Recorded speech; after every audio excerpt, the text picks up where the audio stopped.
Heather Shelton, a digital registrar and curator at the Peale, Baltimore's Community Museum. And I'm here today to talk to you a little bit about oral histories, specifically for National History Day. So the Peale is Baltimore's community museum, and it is based in the oldest museum building in the United States. We have been working with a lot of stories and oral histories, not only from folks in Baltimore, but around the country. In fact, we've been working with the Smithsonian's Museum on Main Street program to archive stories and oral histories from people across the continental U.S. and Alaska. To date, we've collected and gathered thousands of stories, helped archive those, transcribe those, and really gotten a complete picture of who the American people are. So let's start with the basics. An oral history is a way of preserving people's voices and their perspectives. It can be a conversation with one or more people, and it captures a person's life experiences. It's not necessarily facts and clear dates. It's more about memories and perceptions. It's told from an individual's point of view. And oral history's goal is really to gather information in some ways that's often left out of the historical record. So when it comes to doing oral histories, the first thing you want to think about is, again, just a skeletal approach, really working from the ground up, starting with basic research. And that goes for teachers and students. So for both sets of participants, the first thing to do is really check those National History Day guidelines. Secondly, you're going to want to think about setting goals with your students. We're going to talk a little bit more about that. We're going to learn about the interviewee's stories. So before you even set foot in an interview with a speaker, you want to think about what their context is, and you want to get a little bit of background. That helps you create the best kinds of questions to talk to these folks. So first and foremost, let's hit those National History Day guidelines. You want to think about whether or not your students should be conducting interviews, and that might be related to their topic. So if they're going back over 100 years, it's possible that there might not be anybody who has firsthand experience that they could actually interview. So that is a delineating factor, of course. National History Day guidelines talk about etiquette, getting people prepared for making that initial contact with a potential interviewee. And those are things that students may or may not have done up to this point, created a formal letter to someone that says, "Dear so-and-so, we would be thrilled if you could participate in this interview," etc. So formats for those, examples of those are also included on the website. And just getting kids their feet wet in how you prepare for the interview, whether that's doing the historical research, setting up the questions, etc. So a foundational level of how you get started with those oral histories. The first step in conducting any oral history, whether it's short format or long format, is really just doing basic research. Interviewers should start with the library, or they should start with online research. And yes, Wikipedia can be a good starting point that allows students to get to know more resources that might be available. That historical research can again come in the form of online research or secondary research in library, or primary research, working with documents, newspapers, and things like that. So all of these things are really critical before you sit down with somebody to know the historical context of what you're asking them about. Students can even set up sort of pre-interviews where they talk to groups of people, getting to know a topic or just listening to what people have to say about something, building that foundation for knowing about that history. So why does a student want to do a recording? So this is, again, about setting those goals, helping students determine what the purpose of the interview is. Are they looking to support a claim or a hypothesis that they have come up to when they've been doing the historical research? Do they need quotes to bolster an idea? Do they want diverse perspectives, or maybe offer a contrary idea to what they've heard or read before? Do they really need a first-person account of this event? And is there other research available? And what I mean by that is that sometimes lesser-known topics don't include much information, whether that's information in a book at a library or information that's on the internet. We tend to think that everything is on the internet now, but believe it or not, especially when it comes to local history, there are still a lot of gaps to be filled. So oral histories can help you fill those gaps and come up with the details that you need to create a fuller picture of that historical moment. So again, a little bit of research goes a long way when it comes to talking to people. First, you need to figure out who the students should interview. That's actually a pretty hard task, particularly if you're not from an area or invested in an area. But it pays to start with the internet. Once again, some basic web searches to perhaps help find specialists in a particular area.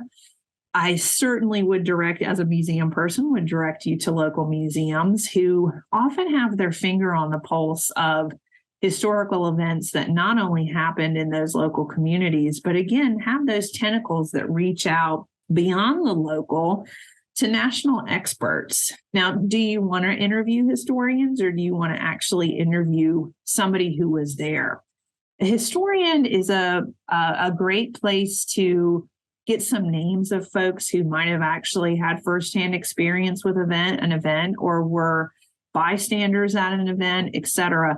But the historians are in some ways a secondary source, just like you might get with a book. And sending a formal letter to the interviewee is a nice way to make contact, teaches the students a little bit about writing etiquette, again, articulating ideas and all of that information. And examples of those are found on the National History Day website. Lastly, if you really are thinking broadly about these historical movements and about the project itself, you might want to consider diverse perspectives. Who are the folks who often talk about a historical moment? Who are the folks who write the books? And think about broadening the perspectives outside of that scope. So do you want to talk to somebody who has often been excluded from the historical narrative that people find on the internet or in libraries? Once students have found the speaker, there's a couple of things that need to be handled for housekeeping. Of course, agreeing to the timing and the length of the interview. You want to set all those things out ahead of time. And I will say that long format oral histories can be quite exhausting. I mean, it really is a lot of time that goes into the prep work. So think about giving folks a sense of how long the interview will be so that they can actually prepare. And when it comes to that expectation, you want to make sure that you have found a location that suits both you and the interviewee. Sometimes it's best to sit with somebody in their home as long as you're guaranteed that there'll be limited interruptions. And what that means is that cell phones are silenced and there's a note on the door that says interview in process, please come back later or something like that. So minimizing visual and audio disruptions is really important. But at the same time, you want to make sure that you're recording in a place where the sound is not incredibly cavernous. So what that means is that perhaps there's fabric, there are curtains on the wall, you're sitting on a couch, there's a carpet on the ground. And all these things actually help absorb sound. And so that you're not really getting something that resonates in the audio quality. So those are important as well. It takes a little bit of work on the part of the interviewee and the interviewer to agree to a space that's both convenient, but also will give you the best quality for your interview. So prepping for that interview, you certainly want to collect release forms. And release forms are the things, it's all the fine print that perhaps you have read on things when you sign up for social media accounts, et cetera, sort of the terms of use. But in some ways, it lays out for the interviewee the fact that they're giving you permission to record this interview and ultimately giving you permission to use it in a specific way. So all of these things are really critical ahead of time so that it lays out the expectations for what's going on. And lastly, in this scenario, you want to think about or have your students think about anything that might elicit sensitive emotions from the speakers. So for example, if the interviewer or the interviewee rather is a Holocaust survivor or someone who was in Vietnam, et cetera, you might approach the questions just a bit differently. And you might think about the fact that this could be a very emotional experience for that person. So prepping both them as well as yourself for that scenario gives you the expectation of what's going to happen. So again, building the best questions for the particular topic, but thinking about that person's emotions in that scenario. So the questions themselves, what would you ask an interviewee? Do you just show up and say, hi, so-and-so, let's get to the heart of the interview? Well, actually, there's a better way to handle it. You certainly want to be succinct and efficient and not waste people's time, but it's also important to break the ice, just like you might have broken the ice for a class or for a workshop or something like that. You don't just jump right in. You do try to establish at least a bit of a rapport with the interviewee and the folks in the room so that the interviewer and the interviewee feel comfortable in each other's presence. So what we often do when we start talking to people before we record, we make a little small talk, of course. And then when the recording is rolling, we might throw out an icebreaker question like, tell us where you grew up, or tell me about your hometown, or tell me one thing about yourself that other people might not know. This is a way of just getting somebody to talk, making them feel comfortable, as well as building trust and a rapport between the people in the room. Another idea, which we've had a lot of success with, is using props to elicit those stories. And that might be showing people a photograph, or even having them bring a photo album and having them tell you a story about something that's in there. Newspaper articles, even artifacts that you might have borrowed from a local museum or something that's in someone's home that, again, can point to that historical moment and get somebody talking. That's part of the icebreaker process, but sometimes it just helps elicit these really, really rich stories. So you really want to think about those questions, as I mentioned, and think about being both focused as well as broad. Of course, you want to get the big picture items from that person's interview, but you don't want to waste someone's time. So if you're talking to a World War II soldier, for example, you might want to make sure that you're talking about a specific experience within the war, rather than going back to something that might not be relevant to them. So really think about those questions and whether or not that person is the best person to answer them. So when it comes to the questions themselves, there are good questions and then there are bad questions.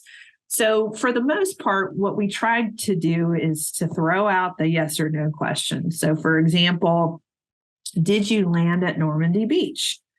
Someone might say, yes, I did. And if you're not following up with that, or if you're not structuring the questions correctly, that's the end of the story. So instead of asking yes or no questions, it's better to ask a question about how that person experienced the event.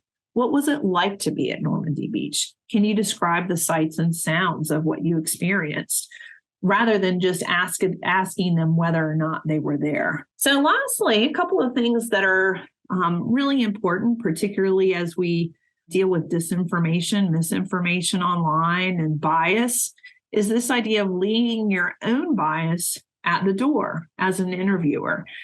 There are a lot of misconceptions about what people are like, and based on their race, their gender, their age, for example. So it's important for an interview to come to the table and leave all that bias at the door, because you never know what someone's going to say. And it might be very surprising to students because they might have had misconceptions about what older folks are like, or what it was like to be an immigrant, for example. So all of these things, it's important for the students to come with a blank slate so that that doesn't limit the interactions that they have with the interviewer and the interviewee.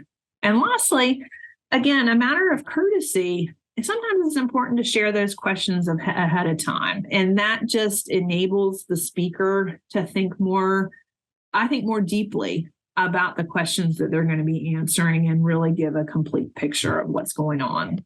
So a super important element of this story, whether you're doing oral histories or you're sitting in a classroom, whether you're an adult or a student coming up through school, practicing active listening. This is something that you can do with students. It's something that you can do on your own. Active listening is a way of engaging with someone. It's a way of showing somebody respect. It's a way of showing somebody that you are present and in the moment. And a way to break the active listening cycle, to look down at your phone. You get a ping on your phone, that suddenly breaks the magic. So what I suggest to everybody, teachers, students, interviewees, make sure you put your phones away. But the idea of active listening, again, is just showing that you are engaged with the moment. You're making eye contact with someone. You're leaning forward. You're often giving nonverbal cues that you understand or acknowledge what they're saying by shaking their head. And it gives the interviewer an opportunity to really listen to what the person is saying and to jot down notes, to ask questions later on, follow-up questions. It's a way of active listening. It builds trust and rapport between the people who are engaged in the interview and lets them know that you actually want to be there and that you're interested in what they're trying to say. One of the things that we've noticed over the years with some of the student projects at the Smithsonian is that students get very excited about what the speaker is saying, and they want to interrupt desperately. They want to find out more. They want to say, yes, that's really great, or, oh my gosh, how did that feel? Interrupting is another way of sort of breaking the active listening movement, active listening cycle. If you have those questions, if the students have those questions, have them jot them down, but let the speaker finish what they're saying and even pause after they say their last words. That way it lets them know, okay, stop, take a break, move on to the next question. But from the point of view of actually editing the content at the very end of this process, it makes it easier when there's a break between each question. That's just a little tip. So a couple of additional activities for active listening. StoryCorps, which you may have heard of, particularly if you ever listen to National Public Radio, NPR, is a series that runs short oral histories, more like stories, every Friday on NPR. But StoryCorps has created a couple of these fun activities. For example, an old-fashioned telephone game that you can do in the classroom, and a number of videos about active listening, just like the one we talked about with Aaron Hankin from WYPR. One thing that we have actually done in classroom environments in the past is sort of doing mock interviews where you have a partner or several people in a group, and they practice doing those interviews and practice doing the active listening techniques.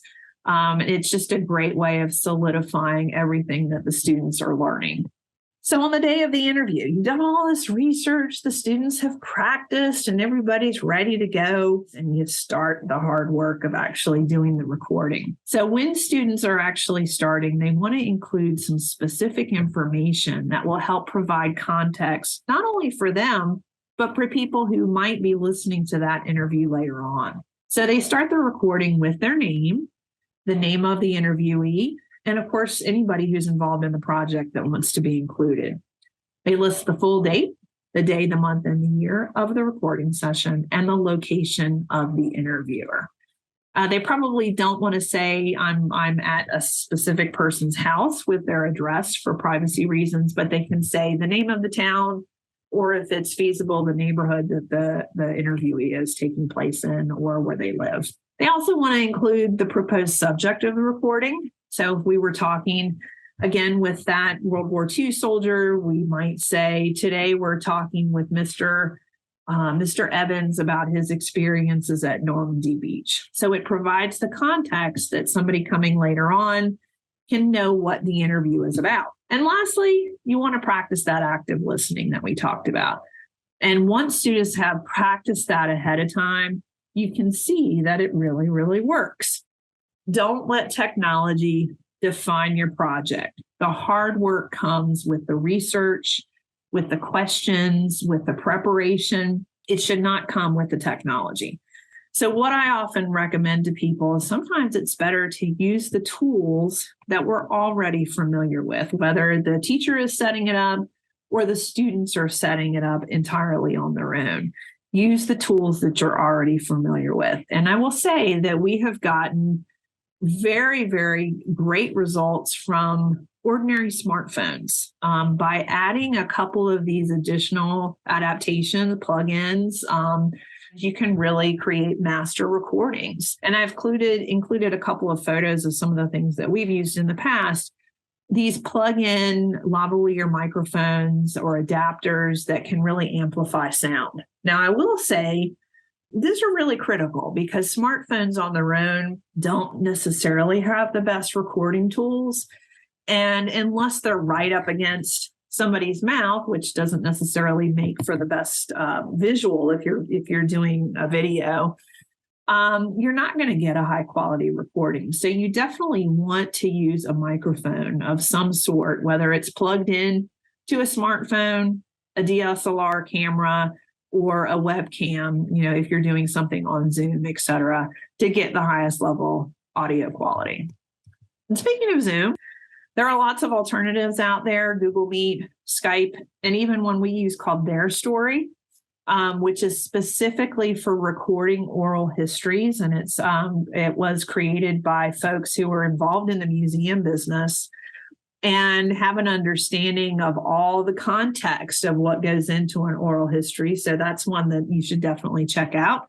But regardless of what space the students are using to set up the recordings, you want to do a little prep work, just like you would with the actual interview. You want to think about lighting. You want to think about any potential background noise. You want to minimize all that if at all possible.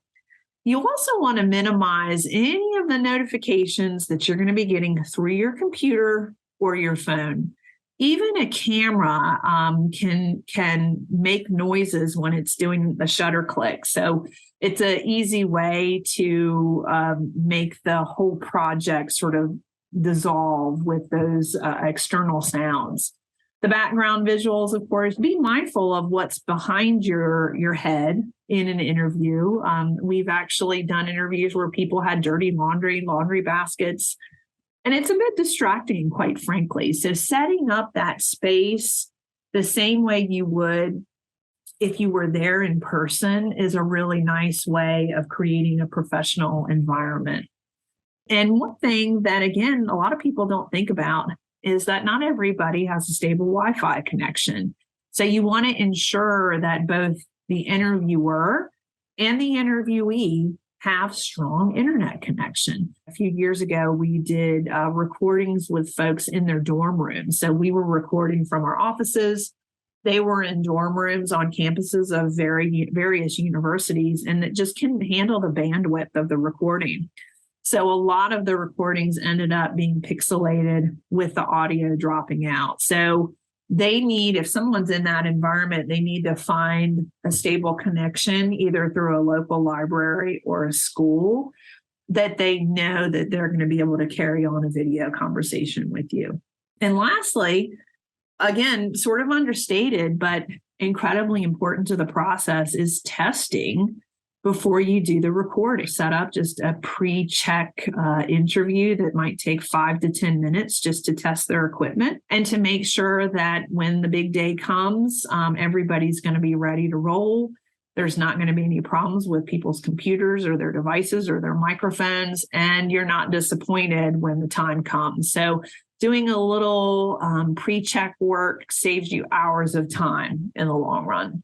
There's still a little bit more to think about, but I promise you it's all worth it in the end. There are ethical concerns when people are talking to you about personal experiences or about things that they have done.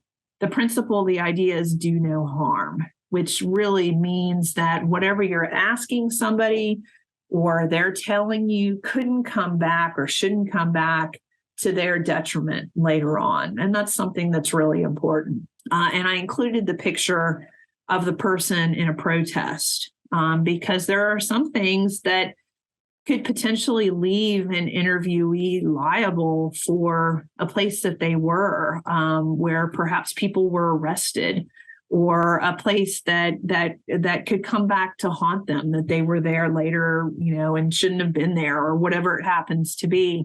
So there is a level of risk that people take in sitting down and telling you about places or events that they took part in, particularly if it's something that was controversial. So keep that in mind, especially in the recent past.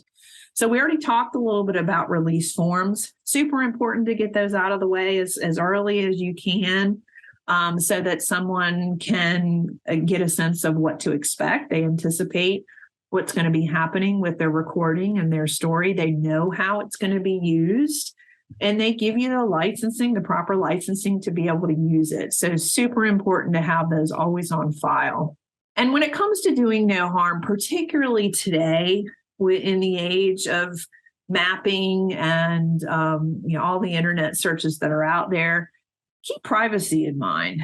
Again, we talked about recording people's addresses at the beginning of the recording when you're starting the narrative process, but not to include people's private information. Something that people have done in the past, they would say, I'm sitting with Mary Jo Smith. She was born on July 3rd, 1972. She lives in this neighborhood of this town. While those things are important for historical context, be mindful of the fact that you don't want to record too much information about somebody or give away too much information that in turn could be used against them. Identity theft is a real thing, obviously, that we know. So keep privacy at the forefront, particularly when it comes to minors, as well as personally identifiable information, financial information. So when it comes to the actual creation of your oral history after the fact, be honest in the editing of that. You wouldn't want to sample something so it changes what the person had intended to say. And we all have been exposed to political ads where a soundbite was edited to mean something completely different than the speaker had actually intended. So you want to make sure you remain true, the students remain true to what the interview actually meant. Part of the ethical concern is the follow through, the idea that they know where the recording is going to live. They know if it's going to be posted. They know if it's going to be publicly available, etc. All those things are at the forefront. And at the very heart of it, they have given you permission to do all these things. Even with this video, when we start doing recordings online, we always ask, we wanted to let you know that we're recording this video. Do we have your permission? And usually people give us a thumbs up or a head nod. So just putting it all out there, being very transparent about what you're doing with the recording. Once all those things have been done, one of the best things that students can do to give themselves a leg up in determining what part of that oral history that they want to include is by getting a transcript. And a transcript is a full narrative, a full written narrative of what's been discussed or what's been said in the oral history. It can come in the form of a Word document or other file types that a student can just quickly look through and say, oh, that's the segment that I want to use. There are a couple of ways to get those transcripts. Of course, somebody could go through and type in verbatim what the students are saying, but I will say that's a very time-consuming process. Other ways to do that involve artificial intelligence. So it actually can be very, very quick. And I've listed a couple of services there that we have used in the past to get those fairly quick transcriptions. Some of them are human generated, and we've in the past used rev.com to get a 10 cents a minute transcript generated by artificial intelligence, or a $1.25 transcript created by a human that will include timestamps for somebody to go through and pick out all the relevant information. So a great way of synthesizing everything in that video. Now, when it comes to software and things that students might be using for projects, undoubtedly the best for audio is called Audacity. It's a free tool. It allows students to collapse audio files, to expand audio files. and to pick out and segment certain sections that they want to include. For video, it's a little tougher because some of them are a bit dense. In the past, we've actually used Adobe Premiere Elements, which is a low cost, not free version of video software that people can, again, sort of slice and dice that content. They can even extract audio content alone, separate audio and video, etc. But there are other free options out there like VideoPad. Even YouTube might allow you to do some limited video editing if you are interested in actually posting that content online. So all of these options are available. But one thing I would say for sure is that it's much easier to use a computer to do this editing than it is a phone. A lot of students are used to editing videos in Instagram or TikTok, and they're able to slice and dice. But when it comes to an hour-long oral history or video that somebody's editing, it's a lot harder to do that on a small screen. So there's lots of resources out there. And that's the good part.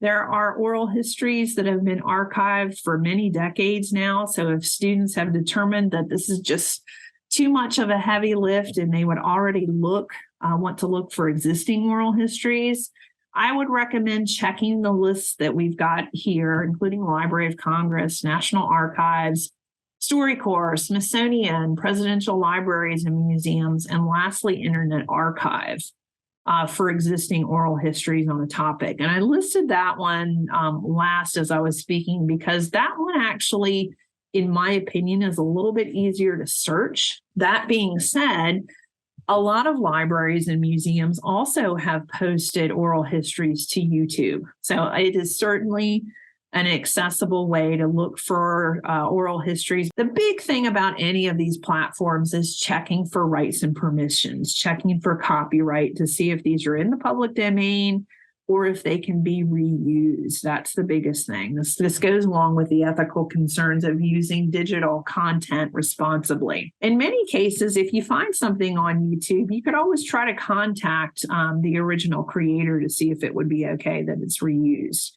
If it was posted by a museum, library, etc., most of the time those things are going to be accessible to you in the long run. Stick with the search. In some cases, databases can be sort of dense, so you really have to think about how you want to search for something. And this is a good exercise when it comes to advanced searches online to really find the key information that you're looking for and eliminate a lot of that noise.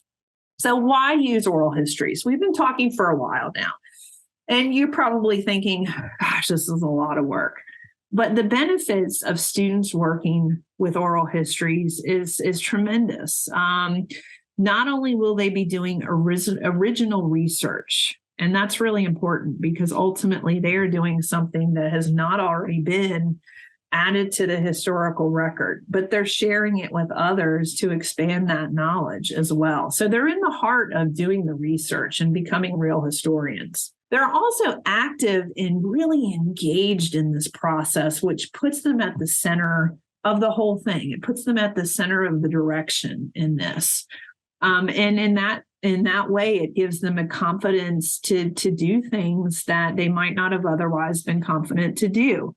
Gives them critical listening, critical thinking skills, note-taking skills, confidence in speaking with adults. And that is something that we've heard over and over again with some of the Smithsonian student storytellers, that they were very nervous, but ultimately they sat down with these folks and practiced that active listening and were so pleased with how interested the person was in telling their stories, and it felt empowering to the students. When it comes to big picture things, life experience things, it's a way of exposing students to different ways of life and different time periods that they can't possibly understand.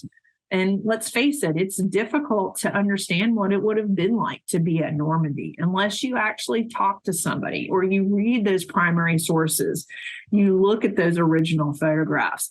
But hearing it come from somebody's lips who was there, who might be expressing emotion, hits in a way that a video watched online just doesn't do. So it builds that sense of empathy and really teaches kids to think outside of their small box and think about what it would be like to be in that time period. And I will say, at a fundamental level, it teaches people, and students in particular, but gives them interview ready skills that they can adapt to both college life as well as work life. So this idea of active listening and engaging with people, being present, these are critical ideas when it comes to getting a job or doing an interview or engaging with a professor. But first and foremost, all of these things, everything that happens with an oral history, whether you're doing an audio recording or a video, they can be used in the multimedia projects and the videos for National History Days. So we've come full circle on how we can set up an oral history, what an oral history is, what students get out of creating an oral history, and then how it can be looped back into National History Day projects. I'm Heather Shelton, and feel free to reach out to me at online@thepeale.org. If you have questions about oral history or ideas for questions that might be asked to a particular interviewee, I'd love to hear them. And in the meantime, have a great National History Day.